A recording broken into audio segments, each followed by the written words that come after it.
तो स्वागत है आप सभी का। तो आज की वीडियो होने वाली है ककाशी के शारिंगान के ऊपर।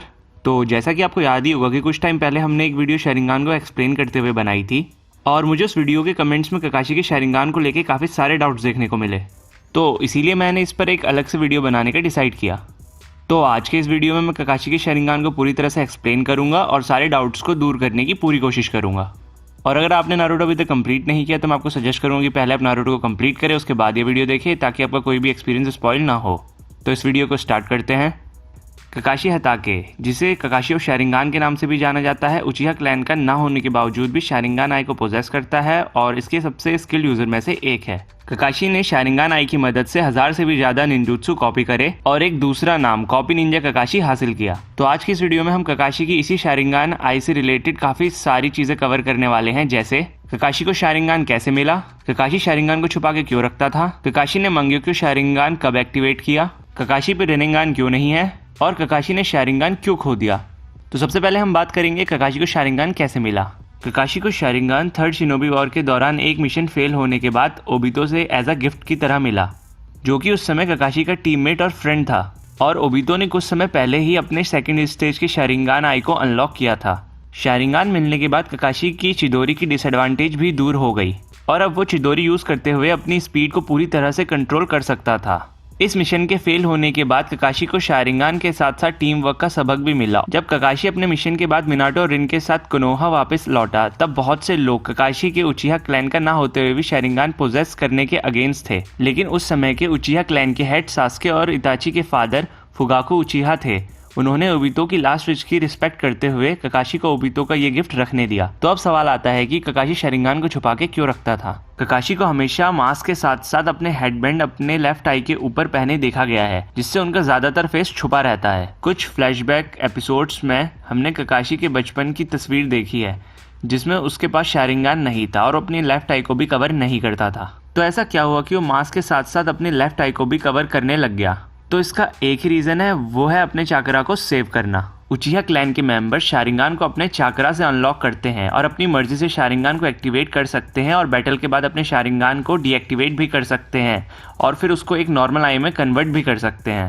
पर ककाशी को अपना शारिंगान आई ट्रांसप्लांट से मिला था, जिसकी वजह से ककाशी के पास अपने एक्टिवेटेड शारिंगान को डीएक्टिवेट करके नॉर्मल आई में कन्वर्ट करने का कंट्रोल नहीं था। शारिंगान आई एक पावरफुल डोजुत्सु है जो कि तेज से तेज मूवमेंट को पकड़ सकता है और एक नॉर्मल आई के मुकाबले अपने सराउंडिंग्स में काफ़ी ज़्यादा डाटा को निकाल सकता है और अपने यूजर्स को दिखा सकता है, जैसा कि कई बार हम नारुतो सीरीज में देख ही चुके हैं। और ऐसे पावरफुल डोजुत्सु को हमेशा एक्टिवेट रखने के लिए बहुत सारा चाकरा रिजर्व चाहिए और कोई भी एक्सपीरियंस शिनोबी बिना ज़रूरत के किसी जुत्सु को एक्टिवेट रखकर अपना चाकरा वेस्ट नहीं करेगा। और क्योंकि शारिंगान आई किसी भी वॉल या सॉलिड चीज के आर पार नहीं देख सकती, जिसकी वजह से उसका यूज नहीं होता और शारिंगान बिना यूज करे चाकरा वेस्ट नहीं हो सकता। सिर्फ इसी वजह से ककाशी हमेशा अपनी लेफ्ट आई को कवर रखता था और यही रीजन था कि डेंजो भी अपना हाथ हमेशा कवर करके रखता था, क्योंकि इतने सारे शारिंगान उसका सारा चाकरा रिजर्व कुछ ही देर में खत्म कर देते और वो कई दिनों के लिए अनकॉन्शियस रहता, जैसा कि हमने ककाशी के साथ भी होते हुए देखा है जब वो अपने शारिंगान को काफी ज्यादा टाइम के लिए यूज करता है। तो अब सवाल आता है कि उचिहा ब्लड ना होते हुए भी ककाशी ने मंगेक्यो शारिंगान कैसे अनलॉक किया।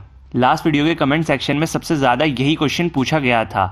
मैंने कुछ कमेंट्स का रिप्लाई करा, लेकिन फिर भी कुछ लोगों को डाउट था, तो ये वीडियो एक सबसे अच्छा मौका है इस डाउट को दूर करने के लिए। ककाशी ओबितो को ताइसेकी के अटैक से बचाने की कोशिश करते हुए अपनी लेफ्ट आई को गवा देता है और उसी वक्त ओबितो अपना शारिंगान अनलॉक कर लेता है और ताइसेकी को हरा देता है। ककाशी और ओबितो रिन को बचाने के लिए एक केव में जाते हैं और रिन को एक गेंजुत्सु से रिलीज करते हैं। इसी दौरान जिस निंजा ने रिन को गेंजुत्सु में ट्रैप किया होता है वो उस केव में अर्थ स्टाइल जुत्सु का यूज करते हुए केव को रॉक्स की मदद से बंद कर देता है। इसी सब में ककाशी पर एक बड़ी रॉक गिरने वाली होती है जिससे ओबितो उसे बचा लेता है, लेकिन खुद उस रॉक के नीचे दब जाता है और ओबितो की राइट साइड की बॉडी पूरी तरह से क्रश हो जाती है। ओबितो, जो कि ककाशी का फ्रेंड और टीममेट था, ये जानने के बाद कि उसका जिंदा रहना मुश्किल है, रिन से रिक्वेस्ट करता है कि उसकी लेफ्ट शारिंगान आए ककाशी की डैमेज लेफ्ट आई में ट्रांसप्लांट कर दे, क्योंकि वो ककाशी को उनके प्रमोशन को सेलिब्रेट करने के लिए गिफ्ट देना भूल गया था। कुछ समय बीतने के बाद पता चलता है कि ओबितो को मदारा ने बचा लिया था और उसकी पूरी बॉडी को हील भी कर दिया था। कुछ दिनों बाद एक ज़ेत्सु ओबितो को बताता है कि रिन को हिडन मिस्ट विलेज के शिनोबीज ने किडनैप कर लिया है और रिन खतरे में है। ये जानते ही ओबितो हाइड आउट से बाहर निकलता है और रिन को ढूंढने लगता है। और जब वो रिन के पास पहुंचता है तो देखता है कि ककाशी ने चिदोरी का यूज कर रिन को मार दिया है। लेकिन ओबितो इस बात से अनजान था कि रिन को 3 टेल्स का जिंचुरुकी बनाकर हिडन मिस्ट के शिनोबीज ने हिडन लीफ पे हमला करने का प्लान बनाया था और अपने विलेज को बचाने के लिए ही रिन ने ककाशी की चिदोरी के आगे कूदकर खुद को सैक्रिफाइस कर दिया।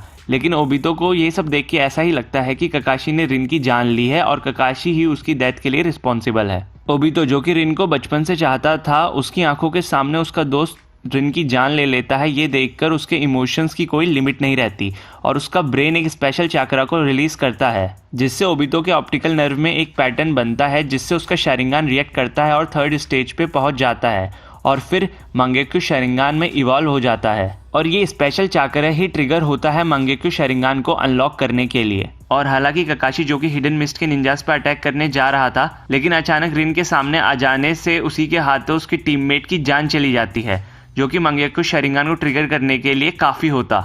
लेकिन इसके बाद भी ककाशी अपना मंगेक्यू शारिंगान एक्टिवेट नहीं कर पाया, जिसकी वजह थी उचिहा ब्लड का ना होना। और उचिहा ब्लड ना होने की वजह से ककाशी का ब्रेन कोई भी ऐसा स्पेशल चक्रा रिलीज नहीं कर सकता था जिससे उसकी ऑप्टिकल नर्व में चेंज आए। असल में ककाशी का ट्रिगर ओबितो था। ओबितो और ककाशी के शारिंगान आपस में जुड़े हुए हैं जो कि सेम टाइम और स्पेस शेयर करते हैं, जैसा कि हम कामुई के यूज के दौरान देख चुके हैं। जब ककाशी और ओबितो कामुई यूज करते हैं तो टेलीपोर्ट होने के बाद ऑब्जेक्ट या लिविंग बींग सेम ही डायमेंशन में टेलीपोर्ट होते हैं। और ककाशी और ओबितो के शारिंगान आपस में जुड़े होने की वजह से किसी तरह ककाशी का शारिंगान भी 3rd स्टेज पे पहुंच गया और फिर मंगेक्यू शारिंगान में सेम ही टाइम पर इवॉल्व हुआ। तो अब सवाल आता है कि ओबितो के पास तो रेनिंगान था और अगर दोनों के शारिंगान जुड़े हुए तो ककाशी का शारिंगान इवॉल्व होकर रेनिंगान क्यों नहीं बना? तो इसका आंसर है ओबितो का शारिंगान कभी रेनिंगान बना ही नहीं। ओबितो ने पेन की बॉडी से रेनिंगान लिया था और अपनी आंखों में लगाया था। और क्योंकि ओबितो की बॉडी में कोई चेंजेस नहीं आए, क्योंकि रेनिंगान सिर्फ एक ट्रांसप्लांट था, इसीलिए ककाशी के शारिंगान में भी कोई रिएक्शन नहीं हुआ और कोई भी चेंज नहीं आया। पर अब सवाल आता है कि आखिर ककाशी ने अपना शारिंगान कैसे खोया? कई लोगों ने ये नोटिस किया होगा कि लास्ट बैटल और ओबितो की डेथ के बाद ककाशी की मंगेक्यू शारिंगान आई चली गई है, जबकि शिंशी और मदारा के भाई से मिली इटर्नल मंगेक्यू शारिंगान आई उनकी डेथ के बाद भी सास्के और मदारा यूज कर पा रहे थे। तो जैसा कि आपने देखा ही होगा कि मदारा ककाशी की मंगेक्यू शारिंगान आई निकाल लेता है, लेकिन नारुतो 6 पाथ की पावर से ककाशी की आई रिस्टोर कर देता है। लेकिन वो आई एक नॉर्मल आई होती है, ना कि मंगेक्यू शारिंगान। और लास्ट में ओबितो खुद को सेक्रीफाइस कर देता है फिर से ककाशी को बचाने के लिए। उसे लगता है कि ककाशी को फ्यूचर में होकागे का रोल निभाना है और उसको जिंदा रहना जरूरी है। ओबितो की बॉडी डिस्ट्रॉय हो जाती है और वो स्पिरिट वर्ल्ड में रिन से मिलता है और डिसाइड करता है कि वो अभी भी ककाशी की मदद कर सकता है। इसीलिए वो ककाशी को स्पिरिट वर्ल्ड में 2 मंगेक्यू शारिंगान देता है जो कि टेम्परेरी होते हैं। और क्योंकि वो मंगेक्यू शारिंगान फिजिकल ना होकर स्पिरिट वर्ल्ड में थे, इसीलिए वो बैटल के बाद अपने आप चले जाते हैं। तो आज की वीडियो इतनी ही थी। आई होप आप सभी के डाउट्स दूर हो गए होंगे। अगर आपको ये वीडियो पसंद आई तो इस वीडियो को लाइक करें, कमेंट्स में हमें अपने व्यूज़ दें और हमारे चैनल को सब्सक्राइब करें।